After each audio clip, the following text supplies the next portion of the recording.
السلام علیکم ورحمۃ اللہ وبرکاتہ۔ ان الحمد للہ والصلاۃ والسلام علی رسول اللہ، اما بعد۔ محترم ناظرین کرام اور عزیز طلبہ، کتاب سنن ابن ماجہ کے درس میں آپ کا خیر مقدم ہے۔ باب اجتناب البدع والجدل، یہ باب چل رہا ہے اور اس باب کی ایک حدیث اس سے پہلے درس میں آپ کے سامنے تشریح کے ساتھ رکھی گئی۔ آج کے درس میں حدیث نمبر 2 آپ کی خدمت میں حاضر ہے۔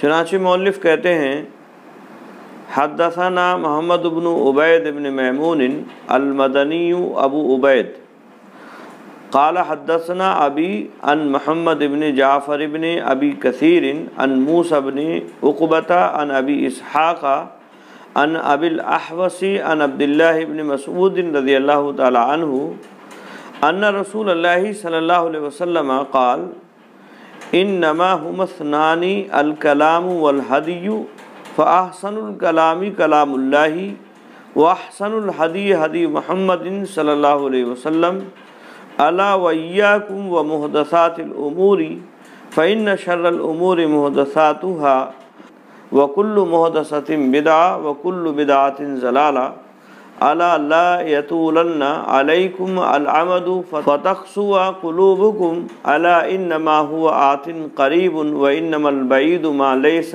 بآت الا انما الشقي من سقي في بطن امه والسعيد من وعد بغيره الا ان قتال المؤمن کفر وسبابه فسوق ولا يحل لمسلم ان يهجر اخاه فوق 3 الا واياكم والكذب فان الكذب لا يصلح بالجد ولا بالحزل ولا يعيد الرجل صبيه ثم لا يفي له فان الكذب يهدي الى الفجور وان الفجور يهدي الى النار وَإِنَّ الصِّدْقَ يَهْدِي إِلَى الْبِرِّ وَإِنَّ الْبِرَّ يَهْدِي إِلَى الْجَنَّةِ وَإِنَّهُ يُقَالُ لِلصَّادِقِ صَدَقَ وَبَرَّ وَيُقَالُ لِلْكَاذِبِ كَذَبَ وَفَجَرَ أَلَا وَإِنَّ الْعَبْدَ يَكْذِبُ حَتَّى يُكْتَبَ عِندَ اللَّهِ كَذَّابًا۔ تو حضرت عبداللہ ابن مسعود رضی اللہ تعالیٰ عنہ کے حوالے سے مؤلف رحمہ اللہ نے یہ حدیث بیان فرمائی ہے۔ چنانچہ بیان فرماتے ہیں، کہتے ہیں عبداللہ ابن مسعود رضی اللہ تعالی عنہ ان رسول اللہ صلی اللہ علیہ وسلم قال، کہ رسول اللہ صلی اللہ علیہ وسلم نے ارشاد فرمایا: انما هما اثنتان الکلام والہدی، چیزیں دو ہی ہیں۔ کلمہ حصر کے ساتھ آپ صلی اللہ علیہ وسلم نے فرمایا انما هما اثنتان، یعنی دو ہی چیزیں ہیں، ہدایت اور رہنمائی جن سے حاصل کی جائے۔ اور وہ دو چیزیں کیا ہیں، اس کی وضاحت آگے فرمائی اللہ کے نبی صلی اللہ علیہ وسلم نے: الکلام والہدی، اور وہ دو چیزیں ہیں کلام اور الہدی۔ ہدی مطلب طریقہ، کلام اور طریقہ۔ یہ ایک عام بات ہے کہ اگر کسی انسان کو توجہ دلانا ہے اور اسے رہنمائی کرنا ہے تو یہ دو طریقے ہی ہوں گے، ظاہر سی بات ہے۔ یا تو اسے بات کے ذریعے سے قائل کیا جائے گا، کلام کے ذریعے سے اسے راہ ثواب اور حق کی جانب مائل کیا جائے گا، اور یا پھر راستہ، طریقہ کوئی بتلایا جائے گا کہ یہ طریقہ ہے، یہ طریقہ فلاں کا ہے، فلاں بزرگ کا ہے۔ تو یہ دو طریقے ہی ہوتے ہیں، اس کے علاوہ اور کوئی دوسرا طریقہ نہیں ہوگا ہدایت اور رہنمائی کا۔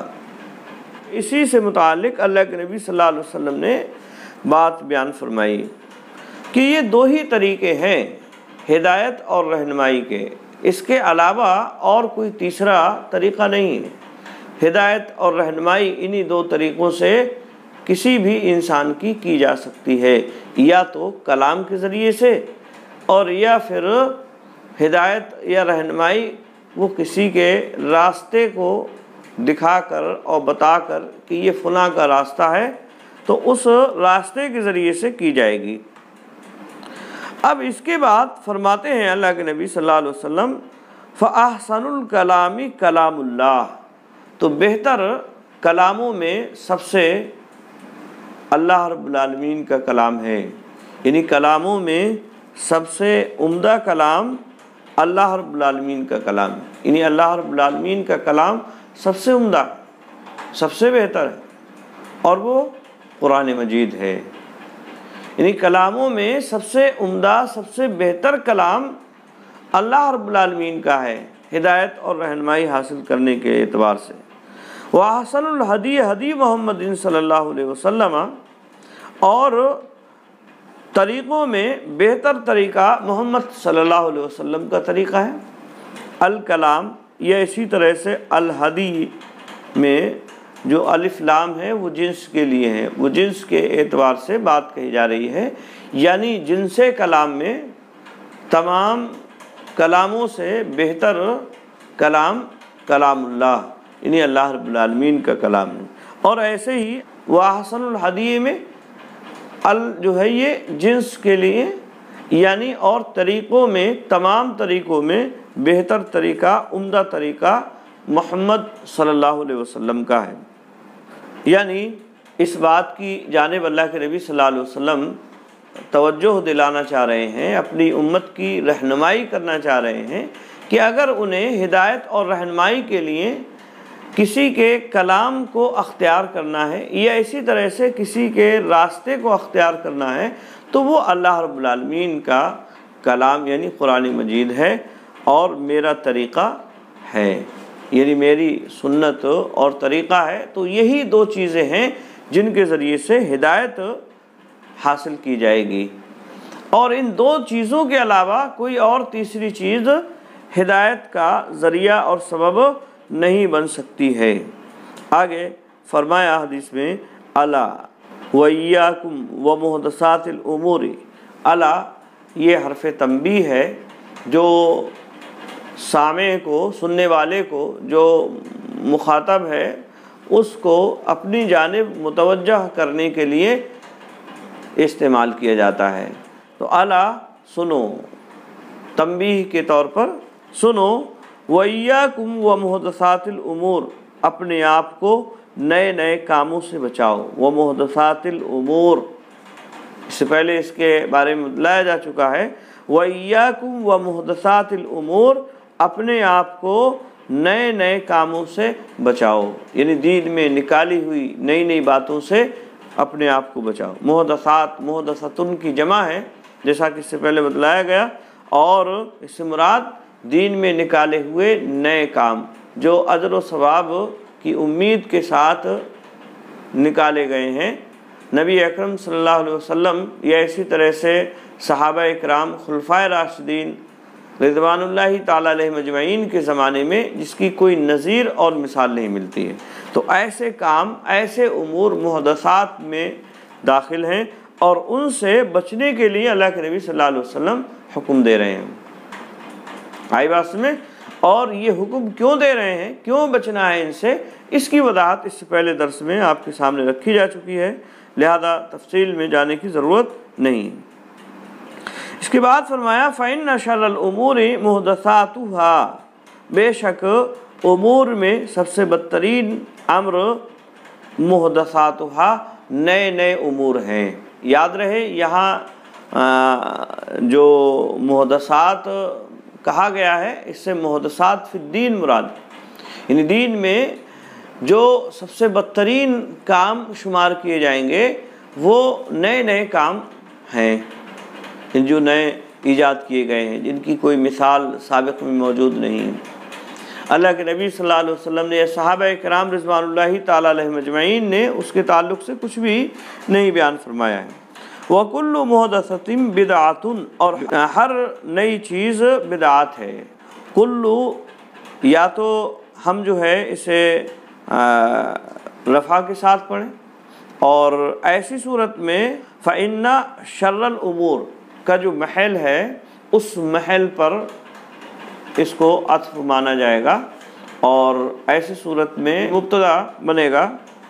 اور اسی طرح سے اگر ہم اسے کلّا پڑھنا چاہیں تو وہ بھی پڑھنا جائز ہوگا، اور ایسی صورت میں شر الامور پر اس کا عطف ہوگا، ٹھیک ہے۔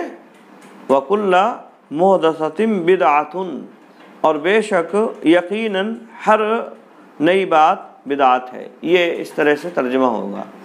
تو یا مبتدا ایسے بنائیں اور رفع کے ساتھ پڑھیں وَكُلُّ مُحْدَثَةٍ بِدْعَةٌ، اور ایسی صورت میں فَإِنَّ شَرَّ الْأُمُورِ پر جو پورا حرف مشبہ بالفعل اور اس کا اسم ہے، اسی پر عطف اس کو مانا جائے گا، ٹھیک ہے، اور یہ مبتدا ہوگا۔ اور دوسری صورت میں یہ شر الامور پر عطف ہوگا اور یہ انا کا اسم واقع ہوگا وَكُلَّ مُحْدَثَةٍ بِدْعَةٌ کی صورت میں۔ اور ہر نئی بات بدعات ہے، وہ وَكُلَّ بِدْعَةٍ، اور یہاں بھی وہی بات ہے، کلّا یا کلو دونوں طرح سے پڑھ سکتے ہیں۔ وَكُلُّ بِدْعَةٍ ضَلَالَةٌ، اور ہر بدعات گمراہی ہے، ہر بدعات نئی بات، اس کے بارے میں بھی اس سے پہلے بتایا جا چکا ہے، اور ہر بدعات گمراہی ہے۔ الا لا یطولن علیکم الامد، الا خبردار تم میں لمبی زندگی کا خیال پیدا نہ ہو جائے، الامد لا یطولن علیکم الامد، الامد اے الاجل، یعنی لمبی زندگی کا تم میں خیال پیدا نہ ہو جائے۔ الا لا یطولن علیکم الامد، تم میں لمبی زندگی کا خیال پیدا نہ ہو جائے، ہرگز ہرگز لمبی زندگی کا خیال نہ پیدا ہو جائے تمہارے اندر، یعنی زیادہ لمبی عمر جینے کی امید تمہارے اندر نہ پیدا ہو جائے۔ تو لمبی زندگی کا خیال تمہارے اندر ہرگز ہرگز پیدا نہ ہونا چاہیے، یعنی یہ خیال تمہارے دل میں نہیں آنا چاہیے کہ مجھے زیادہ لمبی اور طویل عمر میں جیوں۔ کیوں؟ اس لیے کہ اگر آدمی لمبی زندگی کی تمنا کرے گا اور اس کا خیال اس کے ذہن و دماغ میں ہوگا تو ایسی صورت میں موت کی یاد اس کے ذہن سے غائب ہو جائے گی، وہ موت کو یاد نہیں کرے گا، جبکہ موت کو یاد کرنے کا حکم دیا گیا ہے، موت کی یاد سے تیاری کرنے کا حکم دیا گیا ہے، آخرت کے لیے فکر کرنے کی تلقین کی گئی ہے، آئی بات میں؟ تو اس لیے اللہ کے نبی صلی اللہ علیہ وسلم نے فرمایا کہ ہرگز ہرگز خبردار، ہرگز تمہارے اندر لمبی زندگی کا خیال پیدا نہ ہو۔ تو ایک تو یہ بات ہوگی، اور دوسرا کیا معاملہ ہوگا اس کا؟ فَتَقْسُوَ قُلُوبُكُمْ، فَتَقْسُوَ قُلُوبُكُمْ، پس تمہارے دل سخت ہو جائیں گے۔ قسا یقسو سے فتقسوا، واحد مؤنث غائب کا صیغہ ہے اور یہاں ان پوشیدہ ہے، اسی لیے اسے نصب کے ساتھ پڑھا جائے گا فتقسوا، پس سخت ہو جائیں گے، قلوبکم تمہارے دل، یعنی اگر تم زیادہ لمبی عمر جینا چاہو گے، زیادہ جینا چاہو گے، لمبی عمر دنیا میں رہنے کی تمنا کرو گے تو تمہارے دل سخت ہو جائیں گے، سختی تمہارے اندر پیدا ہو جائے گی، نرمی ختم ہو جائے گی، آئی بات میں؟ اور نرمی جو ہے جب ختم ہو جائے گی، سختی دلوں میں آئے گی، تو ایسی صورت میں تمہارے لیے یہ نقصان کا سبب ہو جائے گا۔ دل سخت ہو گئے تو اللہ رب العالمین کی نافرمانی میں بھی سختی دکھاؤ گے، اللہ رب العالمین کی نافرمانی بھی کرنے لگو گے، اللہ اور اس کے رسول کی اطاعت و فرمانبرداری کو چھوڑ کر اپنی منمانی کرنا شروع کر دو گے، دلوں کے اندر شیطان کا غلبہ پیدا ہو جائے گا۔ شیطان یہی چاہتا ہے کہ انسان کے دل جو ہیں وہ سخت ہو جائیں۔ آگے فرمایا الا ان ما هو آت قریب، خبردار، انما هو آت قریب، بے شک جو آنے والا ہے، آتن آنے والا ہے، قریب قریب ہے، کوئی بھی چیز جو آنے والی ہے وہ قریب ہے۔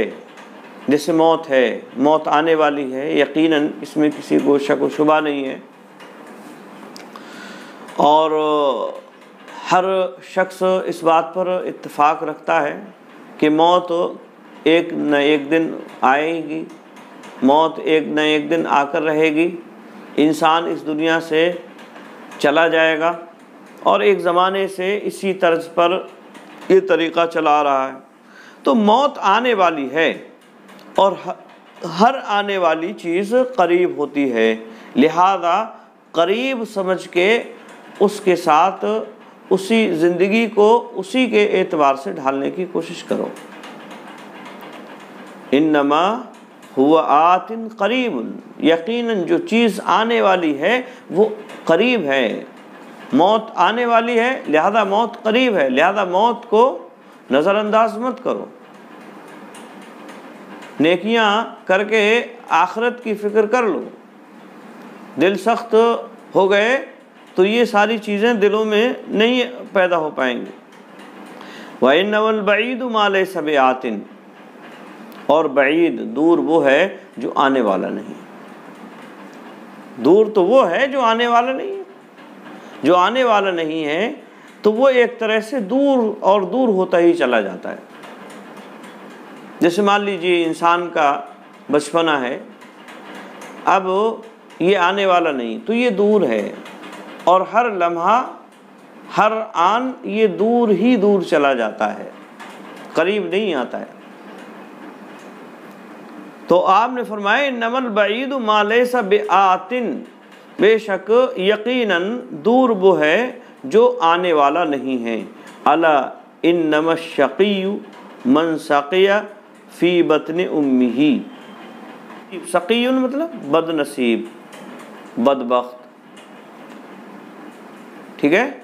انما الشقی من شقی فی بطن امہ، یقیناً بد نصیب وہ ہے جو ماں کے پیٹ میں بد نصیب قرار پا گیا۔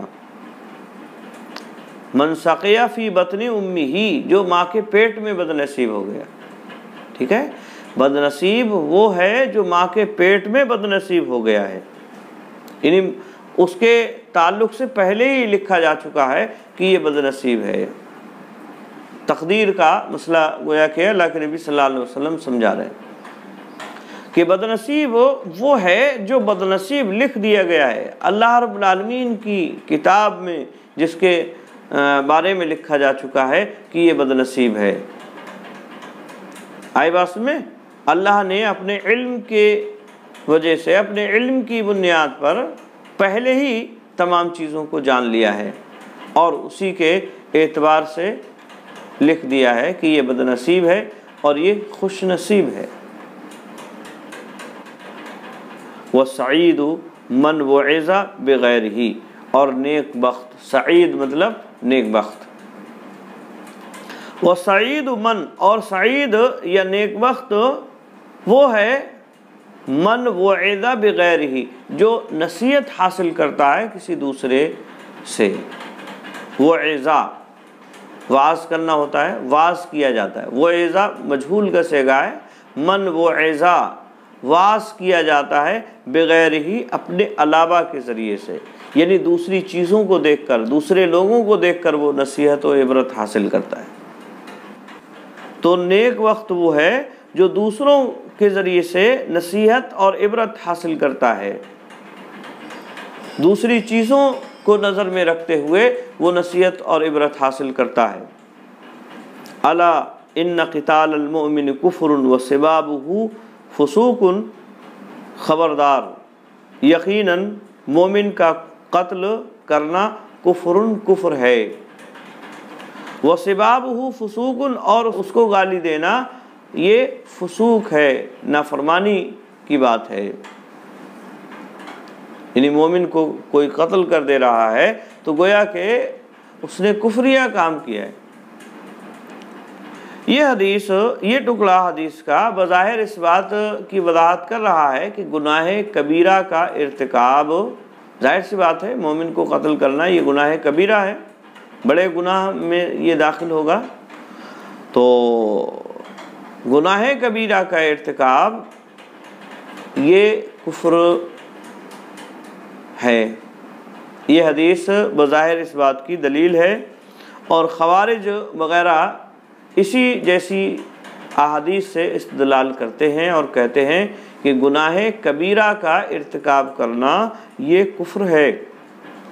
لیکن یہاں علماء اہل سنت والجماعت نے اس کے مختلف جوابات دیے ہیں، اور ان میں ایک جواب یہ ہے کہ یہ کفر اس صورت میں ہوگا جب کہ مسلمان کو کوئی انسان اس کے خون کو حلال جانتے ہوئے قتل کرتا ہے، یعنی اس کا خون حلال ہے اور اس کا قتل کرنا میرے لیے جائز اور درست ہے، تو ایسی صورت میں یہ کفر ہوگا۔ آئی بات میں؟ اور اسی طرح سے ایک جواب اس کا یہ بھی دیا گیا ہے کہ یہ کفر نہیں ہے لیکن کافروں جیسا عمل ہے۔ اصل میں یہاں بتلانا مقصد کیا ہے؟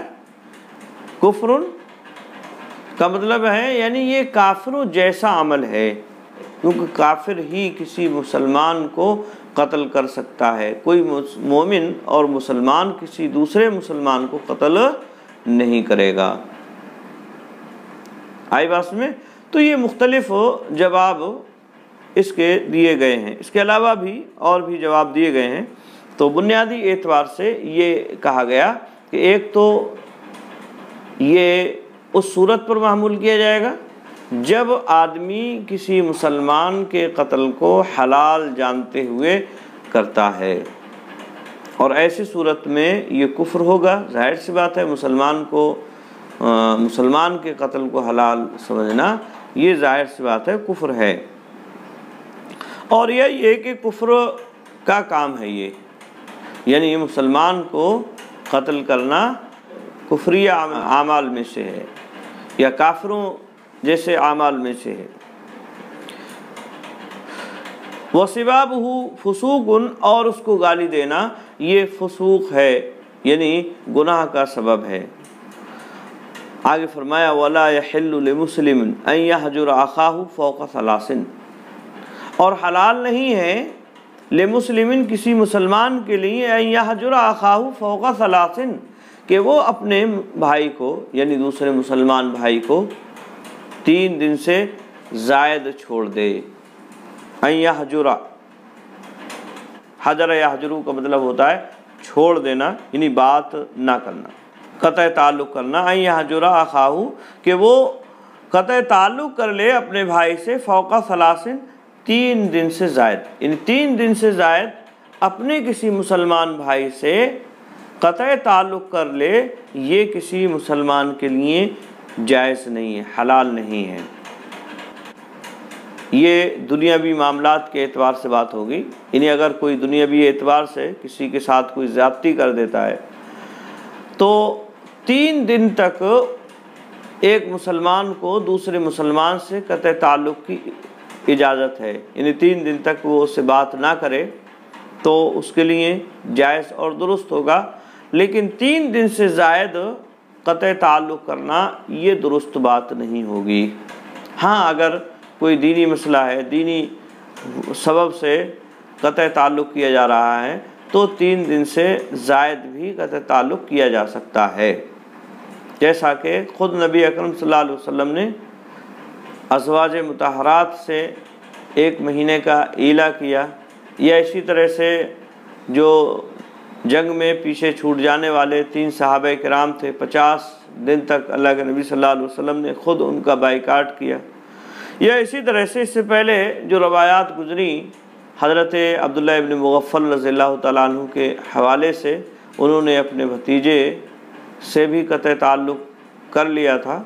اس کی وجہ یہ تھی کہ وہ نبی اکرم صلی اللہ علیہ وسلم کے حکم کی اندیکھی کر رہا ہے، آپ صلی اللہ علیہ وسلم نے جس چیز سے منع کیا تھا اس کو اپنا رہا تھا۔ ٹھیک ہے. اسی طرح سے عبداللہ ابن عمر رضی اللہ تعالیٰ عنہ کا بھی واقعہ اس سے پہلے گزرا کہ ان کے بیٹے نے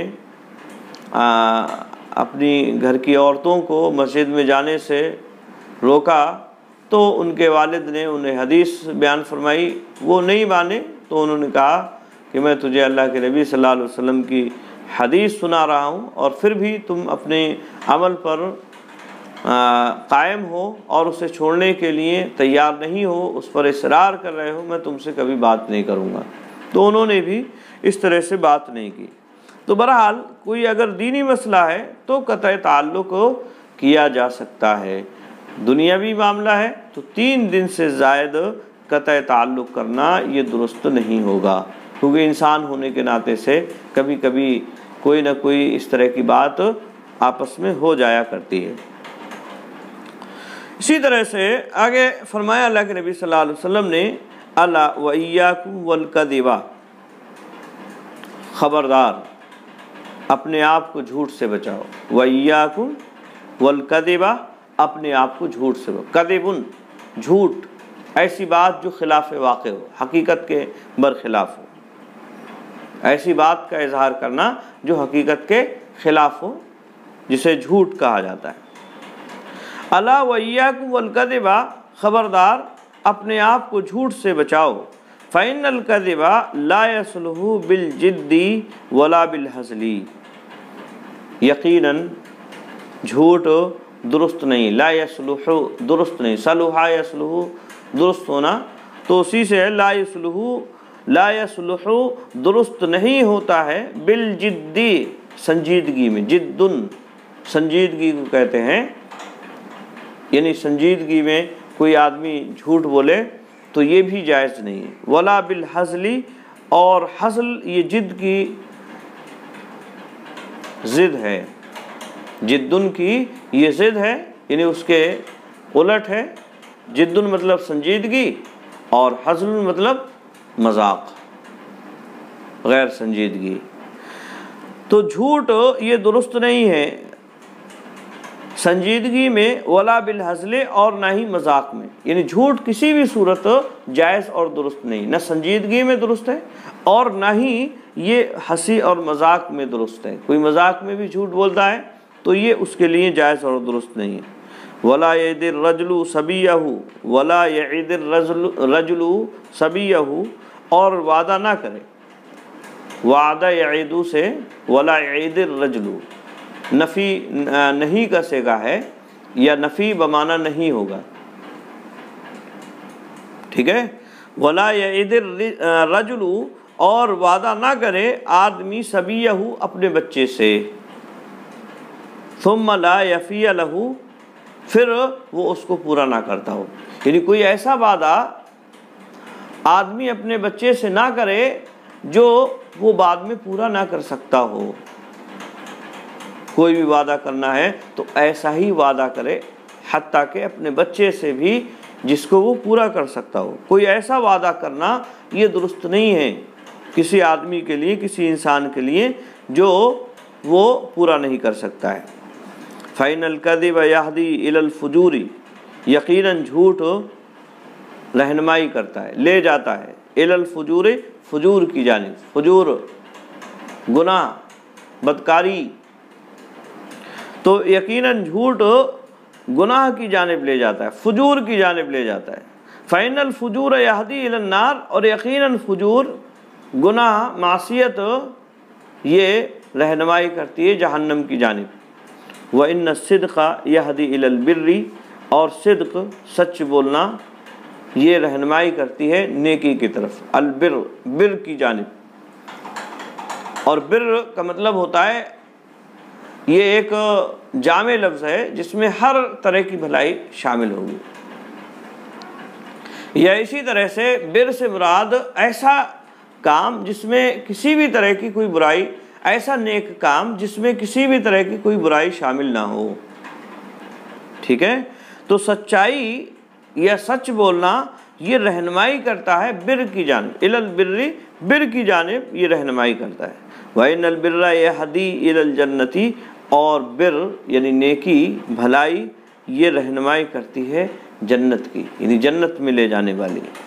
وَإِنَّهُ يُقَالُ لِلصَّادِقِ صَدَقَ وَبَرَّ، بے شک یقیناً صادق سچ بولنے والے کے لیے کہا جاتا ہے صدقہ، اس نے سچ کہا، وبرّ، اور اس نے نیکی کا کام کیا۔ ٹھیک ہے، تو اس کے لیے جو سچ بولنے والا ہوتا ہے اس کے لیے کہا جاتا ہے کہ اس نے سچ کہا، وبرّ، اور نیکی کا کام کیا۔ وَيُقَالُ لِلْكَاذِبِ، اور کاذب کے لیے، جھوٹ بولنے والے کے لیے کہا جاتا ہے کَذَبَ وَفَجَرَ، کہ اس نے جھوٹ بولا اور گناہ کا ارتکاب کیا۔ فجرہ، گناہ کا ارتکاب کرنا، اسی سے فجور ہے۔